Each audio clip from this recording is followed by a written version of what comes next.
आदाब नाजरीन, मैं हूं रहमत कलीम और आप देख रहे हैं भारत एक्सप्रेस उर्दू। फ़लस्तीन और इसराइल के बीच बाज़ाब्ता तौर पर जो जंगबंदी चल रही है, उस जंगबंदी के पीछे इसराइल एक नया खेल खेल रहा है। इसराइल ने अब तक के 3 दिनों के अंदर 117 कैदियों को रिहा करने के साथ ही 119 फ़लस्तीनियों को कैद कर लिया है। ये कैसा खेल है और इस वक्त जंगबंदी को लेकर आलमी सतह पर क्या कुछ चल रहा है, गजा के अंदर क्या है, फ़लस्तीन के अंदर क्या है, तल अवीव में क्या कुछ चल रहा है, इस तमाम मंजरनामे को समझाएंगे डॉक्टर खालिद रज़ा खान। उनके पास बहुत सारे अपडेट्स हैं आपके लिए, बहुत सारी बारीक जानकारियां हैं। उन तमाम चीज़ों के साथ डॉक्टर साहब हमारे साथ स्टूडियो मौजूद है। डॉक्टर साहब बहुत बहुत शुक्रिया।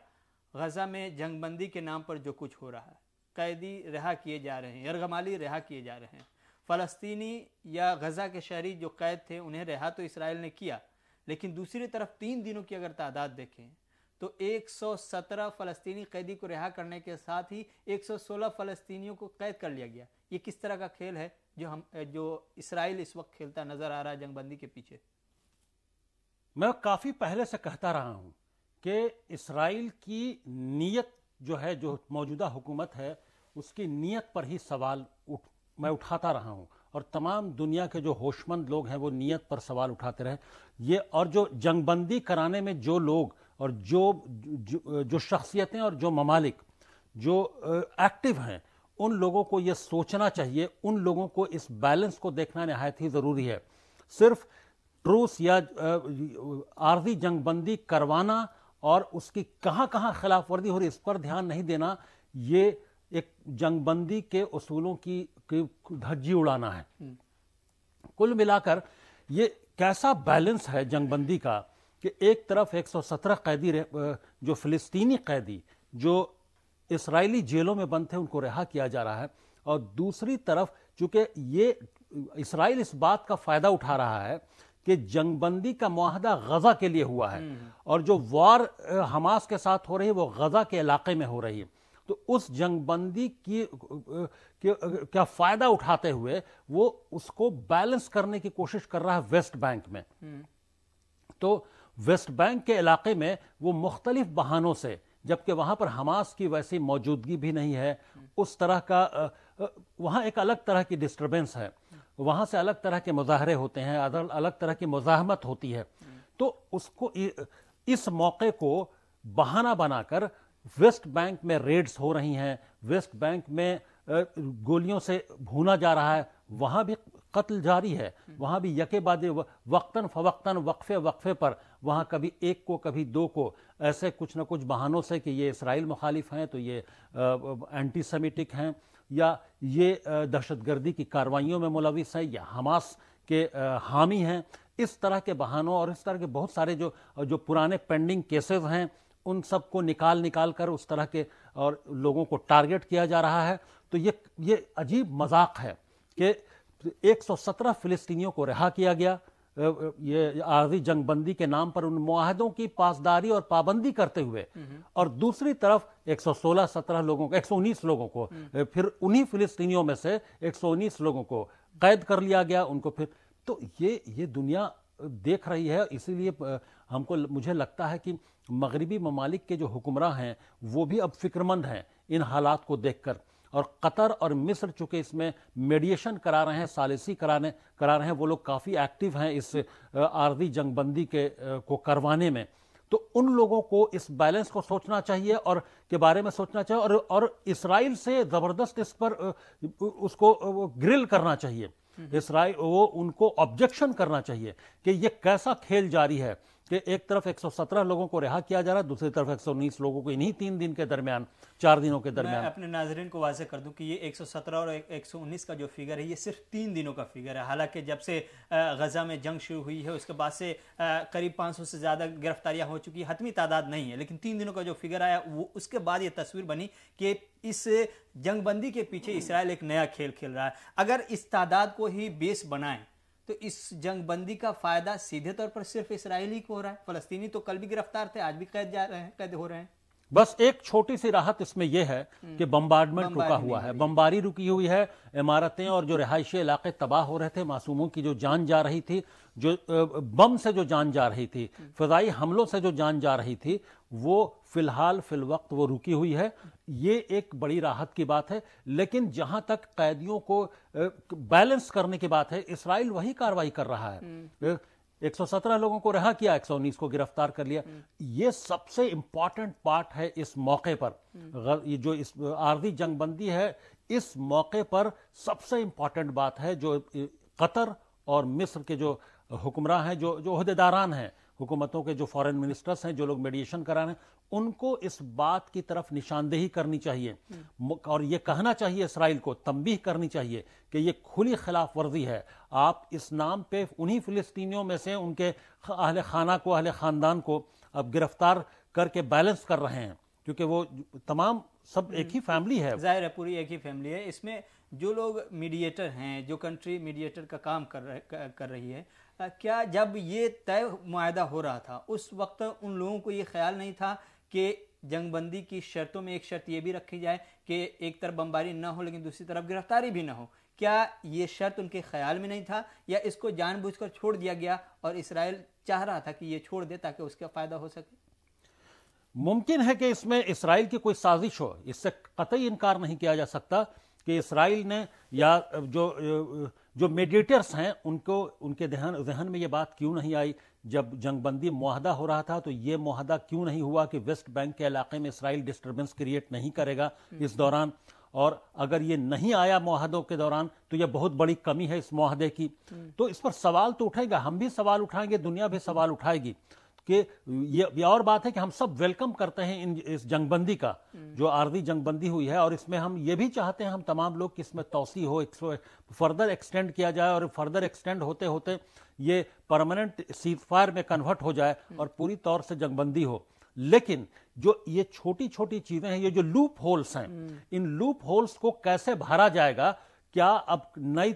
तरीके से मुआहदों पर तब्दील किया जा सकता है? ये तमाम चीजें उन लोगों की जिम्मेदारी हैं जो कतर के फॉरेन मिनिस्टर्स और मिस्र के फॉरेन मिनिस्टर्स मिलकर जब मुआहदा करवा रहे थे, तो उन लोगों की ये जिम्मेदारी तब थी। और अब उन्हें समझ में आ रहा है कि इसराइल बैलेंस करने की कोशिश कर रहा है, बदनीयती से काम ले रहा है, तो अब कम से कम उनको जागना चाहिए और अब उस तंबीह करनी चाहिए कि वेस्ट बैंक के इलाके में जो वो खेल रहा है उसको वो फिलहाल वो बंद करे जब तक कि पूरी जंगबंदी पर बात नहीं। और जब जंगबंदी में, आर्जी जंगबंदी में एक्सटेंशन हो रहा है, तो फिर इधर कार्रवाई क्यों हो रही है? एक इस मंजरनामे से या इसराइल की जो भी साजिश है, ये सारी तस्वीरें सबके सामने हैं कि इस मुआहदे की एक बड़ी खामी ये है कि इस पहलू को उसमें शामिल नहीं किया गया। अब आते हैं आगे की तरफ, जो सीज फायर, आर्जी सीज फायर या आर्जी जंगबंदी है, इसमें तोसी 2 दिनों की हुई। अब क्या आगे भी तोसी हो सकती है? चूंकि जिस बुनियाद पर बाज़ाब्ता तौर पर यह जंगबंदी इसराइल कबूल कर रहा है वो यरगमालियों की रिहाई है। अभी यरगमालियों की अगर मजमूई तादाद देखें इस वक्त तक के, तो 70 के आसपास पहुंचती हुई दिखाई दे रही, जो रिहाई पाई है या जिन्हें रिहा किया है गजा ने। अभी भी उनके पास 150 के आसपास यरगमाली मौजूद हैं। ये माना जा सकता है कि जब तक कि ये तमाम के तमाम यरगमाली रिहा नहीं किए जाएंगे तब तक के जंगबंदी में तोसी हो सकती है, या फिर ये भी मान लिया जाए कि आलमी प्रेशर जिस तरह से काम कर रहा है उसका असर ये होगा कि यहीं से जंग खत्म हो जाए और ये परमानेंट सीज फायर हो जाए। ये मुमकिन है क्योंकि इसराइल की हुकूमत, बेंजामिन नेतन्याहू की हुकूमत और वहाँ की IDF जो इसराइली डिफेंस फोर्सेज बहुत ज़्यादा दबाव में हैं।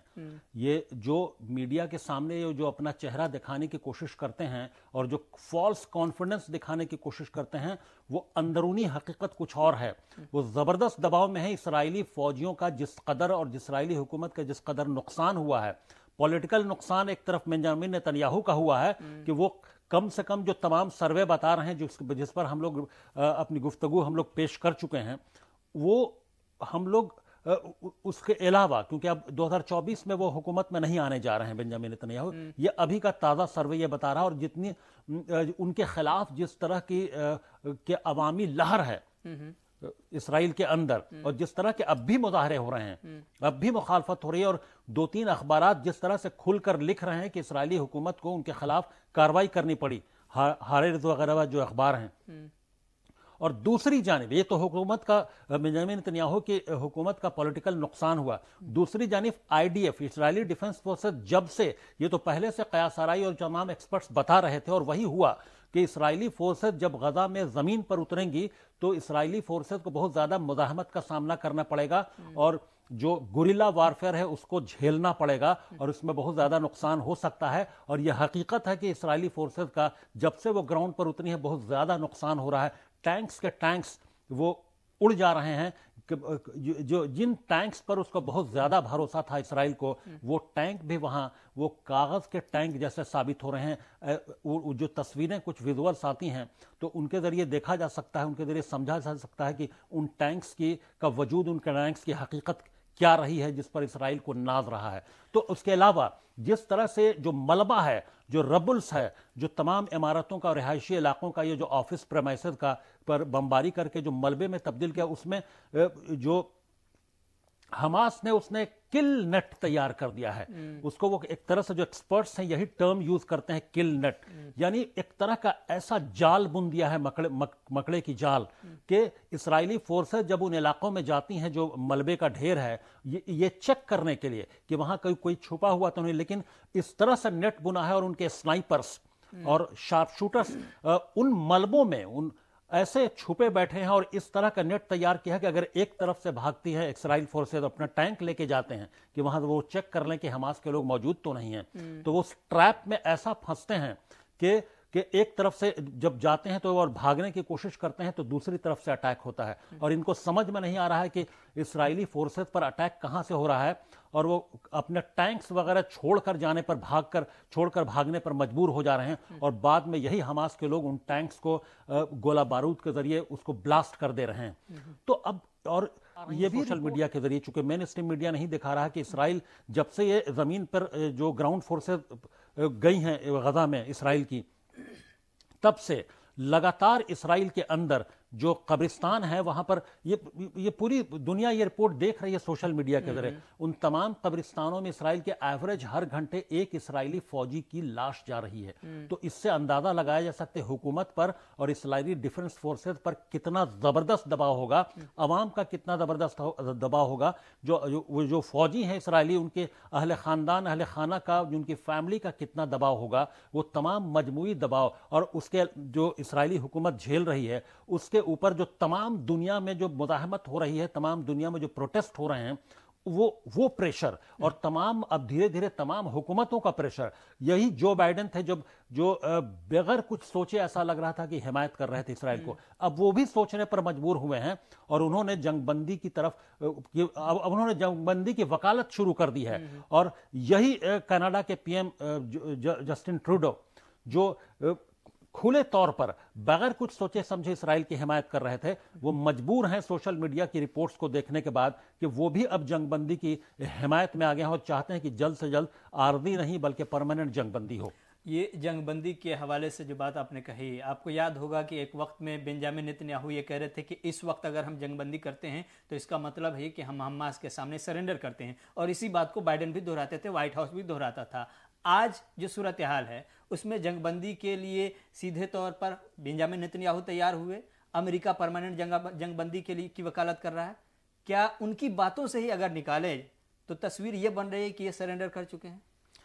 देखिए, बिल्कुल ऐसा लगता है कि ये सरेंडर कर चुके हैं कि जब ये जंगबंदी आर्जी यानी जो टेम्पोररी जंगबंदी वॉर में पॉज की जब बात शुरू हुई और जब जिन शराइत पर ये जो कंडीशंस हैं इस पॉज की वॉर में, जो 4 दिनों का टेम्पोररी ट्रूस हुआ था, उसके उन शराइत को अगर देखा जाए तो ऐसा लगता है कि इसराइल की हुकूमत ने हमास के शराइत मान लिए हैं, उन्हीं शर्तों पर ये जंगबंदी हुई है। तो अब धीरे धीरे इसमें जो एक्सटेंशन हो रहा है उन्हीं शराइत पर हो रहा है। तो अब उसकी भरपाई वो कैसे करे इसराइल? बदनीयती का आलम यह है कि उसकी भरपाई के लिए वेस्ट बैंक में वो दूसरे बाकी फिलिस्तीनियों को वो गिरफ्तार कर रहा है, वहां गोलियां चला रहा है, वहां वो कत्ल कर रहा है वक्तन फवक्तन, इंडिविजुअल कत्ल, वहां मास किलिंग नहीं हो पाएगी अभी क्योंकि मुमकिन नहीं है। तो अब और उसके अलावा जितनी تو اس طرح سے وہ اپنی بھرپائی کرنے کی کوشش کر رہا ہے. یہ ایک طرح کا فرسٹریشن ہے, ایک طرح کی کھینچ ہے جو اسرائیل نکالنے کی کوشش کر رہا ہے جو ویسٹ بینک میں کارروائی ہے اس کے ذریعے. اب آتے ہیں ایلن مسک کے اس دورے کے حوالے سے. ایلن مسک کا دورہ ہوا, وہ پہنچے تل ابیب, وہاں پر باضابطہ طور پر اسرائیلی وزیر اعظم سے ملاقات کی. اسرائیلی وزیر اعظم, ان کے ڈپٹی چیف وغیرہ سب نے لے جا کر کے ان علاقوں کا دورہ کرایا, ان کو وہ جگہ دکھائی جہاں پر حماس کے جنگجوؤں نے حملہ کیا تھا, نشانے بنائے تھے وہاں پر. اس دورے کو لے کر کے ایک ساتھ ہی ساتھ سوشل میڈیا پر یہ ٹرینڈ چلنے لگا, یہ آواز اٹھنے لگی کہ آپ جب تل ابیب پہنچ گئے ہیں تو غزہ بھی چلے جائیے, وہاں بھی دیکھ لیجئے. آپ ایلن مسک کے اس دورے کو لے کر کے اور اس جنگ کے بیچ ایلن مسک کے موقف کو لے کر کیا سوچتے ہیں؟ ایلن مسک کا جو موقف ہے, وہ جو سٹینڈ ہے, وہ شروع میں کافی کلیئر رہا, ابھی بھی کلیئر ہے. وہ انسانی جانوں کا نقصان نہیں چاہتے, وہ ایک ہیومینیٹیرین اپروچ والے انسان ہیں. وہ چاہتے ہیں کہ جو بھی اختلافات ہیں اس کو ختم کر کے جس طرح کا قتل عام جاری تھا اس کی انہوں نے مخالفت بھی کی تھی. جو معصوموں کا جو قتل عام ہو رہا تھا, جس طرح سے بچوں کی جان جا رہی تھی اور ہاسپٹل پر حملہ ہو رہا تھا, تو انہوں نے اس کی مذمت بھی کی تھی, اس کے خلاف بولا تھا انہوں نے کہ اس طرح کی. لیکن حماس کے ساتھ اسرائیل کو جو بھی ٹریٹمنٹ ہے اس پر انہوں نے زیادہ نہیں بولا کہ یہ ٹیررزم کو ختم کرنا چاہیے, اور لیکن انسانوں کی جان نہیں, معصوموں کی جان نہیں جانی چاہیے. اور اب جب وہ اسرائیل پہنچے ہیں, بنجامن نیتنیاہو نے ان کی حکومت کے اہلکاروں سے ملاقات کی ہے اور اس جگہ کا دورہ کیا جہاں حماس نے سب سے پہلے دن 7 اکتوبر کو حملہ کیا تھا. اس کے بعد انہوں نے جب یہ مانگ اٹھنے لگی غزہ جانے کے لیے, تو انہوں نے اپنی خواہش تو ظاہر کی کہ وہ جانا چاہتے ہیں, لیکن ایک بہت بڑی بات وہاں سے انہوں نے کہی ہے, جو اعلان کیا ہے کہ وہ غزہ میں یہ جنگ بندی پرماننٹ ہونی چاہیے, اور پرماننٹ جنگ بندی کے بعد وہ چاہتے ہیں کہ غزہ میں جو آباد کاری کا کام ہو, ریہیبلیٹیشن کا کام ہو, جو ریکنسٹرکشن کا کام ہو, اس میں وہ بڑے پیمانے پر حصہ لینا چاہتے ہیں. وہ اس میں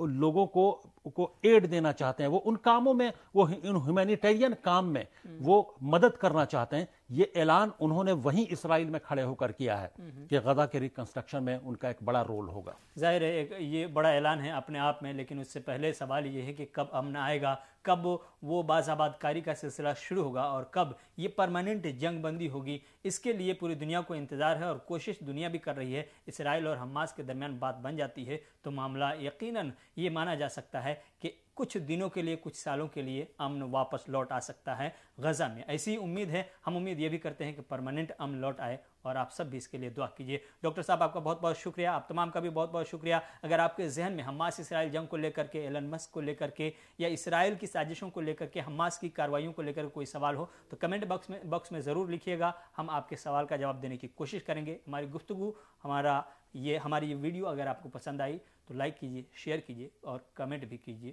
دوسروں تک پہنچائیے تاکہ ہم اس طرح کی اور ویڈیو بھی آپ تک پہنچاتے رہیں. بہت بہت شکریہ.